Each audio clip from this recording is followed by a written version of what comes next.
New Lakers assistant coach and Hall of Fame point guard Jason Kidd isn't hiding his excitement about working with LeBron this upcoming season. Kidd said that LeBron is one of the smartest players in the world and one of the best to ever play the game. Kidd added that he's excited to help LeBron and the Lakers win a championship as part of the coaching staff. So, Shannon, how much can Jason Kidd help LeBron? I think he'll be a great sounding board for LeBron, Skip. We know one thing that we know about LeBron James, that he has the most respect for coaches that have actually played the game. And Jason Kidd played the game at a very high level. He was on those Nets teams that went to NBA Finals, although they lost to the, I think they lost to what? They lost to Kobe and Shaq Lakers, and I think they lost to Tim Duncan. They did. And so, and he won a championship in Dallas. He was Rookie of the Year. Who did he beat that year? Skip, this is my turn. Nobody asked you. I didn't ask you anything. I didn't ask you to chime in. You'll get your chance. I'm sorry. You do? No, you're not. Okay. No, you're not sorry. Okay. I just think the thing is that he'll be a sounding board. I think they see things. They see the game a lot. LeBron is very unselfish. Jason Kidd was a true point guard. LeBron's on a mission. And Jason Kidd has made it clear that he has that same vision of that mission, and that is to bring a title to the Los Angeles Lakers. So that's how he's going to help. I see big things. Do you? I see big clashes coming. Really? The Jason Kidd I know has never been a sounding board. He's been about sounding off, especially to players he coaches. Because Jason Kidd was a player.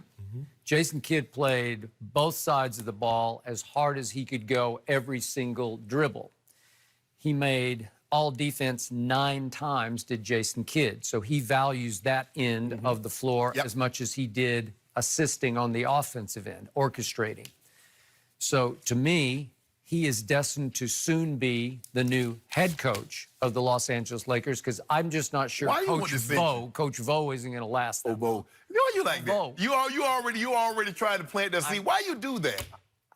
I think it's already planted. No, it's not. I mean, look down the bench at all the head coaches and the candidates to replace Coach Vo. All we did was purchase some seeds. We hadn't planted them yet, but we will. Lionel Hollins. If the other seeds that we did plant don't start growing. Yeah.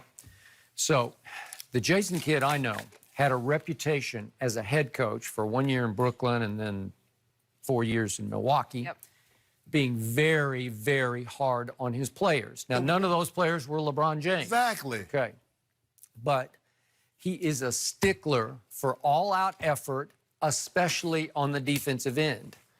If he does become especially the head coach, maybe as the assistant he would defer a little more and be more of what you suggest to be a sounding board. But if he becomes the head coach, which I think has possibility here sooner than later, I think he's going to turn up the heat on LeBron to play just a little bit of defense, because the only defense we saw LeBron play was when Kuzma shoved him out to guard the three-point shooter. Gallinari's open. Go out there and get him, LeBron. You like okay, that. did he not do it? He did do that. But, Skip, you and I both know, with the amount of minutes that LeBron James has played, going into his 17th year, nobody in the history of the game has played the amount of minutes that LeBron James has played and be able to sit in a chair for 35, 40 minutes a night. That's never happened. That's never going to happen. So this notion that you're trying to create that LeBron James, no, stop it, Skip. You need to stop this. So what coach that LeBron has played for in the NBA was a great player? Like Ty Lue was pretty good. Yeah. Paul Silas was okay. Okay, that's the start. Paul Silas was very good, but he wasn't Jason Kidd. No. I mean, Jason Kidd is pure Hall of Fame. But I just think the thing is, Skip, he respects guys that played the game because they understand the game, because they get an opportunity to see it through the lens that he's seeing it through. Now, obviously, the greater the player, obviously you visualize and you see things a lot of the same way. It's like, me and Crow talking about the game. When he and I talk about the game, we talk about it differently than if I'm talking to a fan or something. I would agree, and he has high football IQ. He does. Yeah, and he's, we're talking about the game, and so I just think that LeBron is like, okay, J. Kidd played. He played at a high level. He's been a coach. He understands when he's passes the ball or where he wants people positioned, considering of how they're playing defensively. So I think Jason Kidd will be very good. They're on a mission. They're on a mission. Yeah, well, we'll see about that. But here's the point about Jason Kidd, that as a player, remember, LeBron, I keep telling you, LeBron James is still the best passer in basketball, right? Passer in basketball. Player passer, okay. But when you're talking about all-time passer, again, LeBron's going into his 17th season. Okay.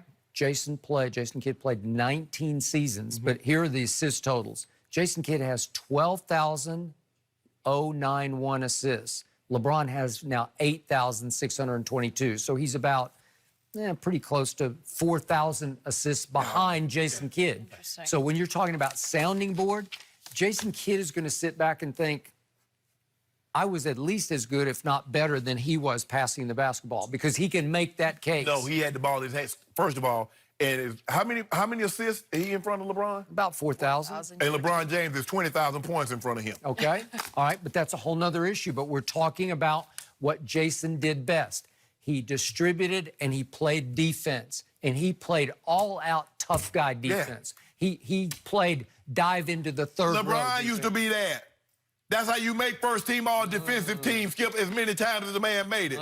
He should have won Defensive Player of the Year the year that they gave it to Mark Gasol. You know that, I know that. I know. Yeah, that's overhyped. But you tried to make it seem like the man ain't played no defense. Okay. The man played defense. Once upon a time, but then he got smart and said, I've got to preserve self.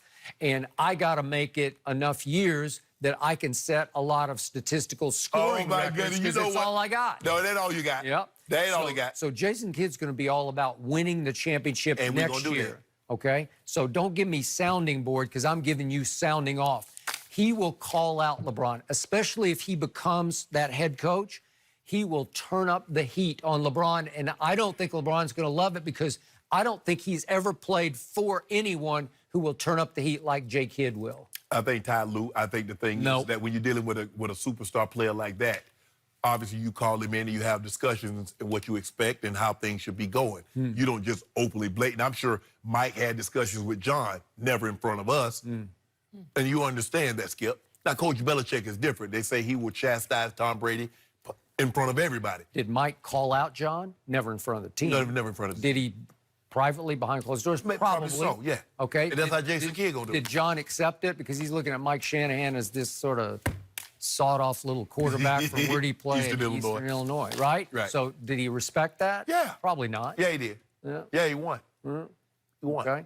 So, again, we have Jason Kidd, who also said that Anthony Davis will be the total package, and right?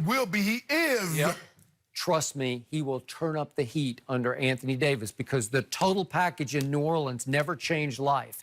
He never lifted that franchise up to the level I thought, given his God-given ability, that he should have lifted. Well, he'll get a title this year and they'll change your opinion. Okay, all right, but the point is, Jason Kidd will light fires. Do you understand his reputation? He is hard-nosed. He is tough guy. He will spare no words to no current player. He will pull them aside. How'd that work out for you, Skip? At some point in time, Jason Kidd's gonna have to change that philosophy. Now, he's been two places. He's like, and I think he resigned in Brooklyn to take the job in Milwaukee. Well, they traded him. Okay, that's a good point. But you've been two places now. Now, clearly, your style is really not working.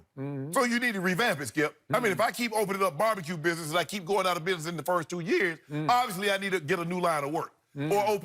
Or start making Taco Tuesday. No, Taco Sunday. No, Taco's a no-show. Yeah. That one you can't use yet, Skip. Still waiting to see what he does. Bottom line to this discussion. What? Jason Kidd was courtside firsthand. He was on the court as LeBron suffered I got to finish. Suffered his worst meltdown of his career. The worst meltdown any superstar has ever suffered was the 2011 finals versus Jason Kidd, Dallas Mavericks. He knows what LeBron is and what sometimes he is not. That's Skip. If the man, after winning 3 titles and going to another 6 or 7 NBA finals, hasn't erased those memories in Jason Kidd's mind, I don't know what will. Yeah. But hold on, Jason Kidd's going to push. So I just make sure I'm hearing you correctly. So after Tom Brady lost twice to Eli, these next 3 Super Bowls has done nothing to erase that? I just want to make sure I'm hearing you correctly. Did Tom melt down? No, Eli? okay. Huh? Did he melt down? That's all I needed to know. All he did was take him on a drive on a that should have quick won the Tom game. Brady Led the NFL in scoring. Uh-huh. He did. As a matter of fact, that team led the NFL in scoring and then got 17 measly points. All right. On that note, and I honestly feel bad about this next one. Wow. Did Carmelo Anthony just hit rock bottom in his career? We'll tell you the latest next.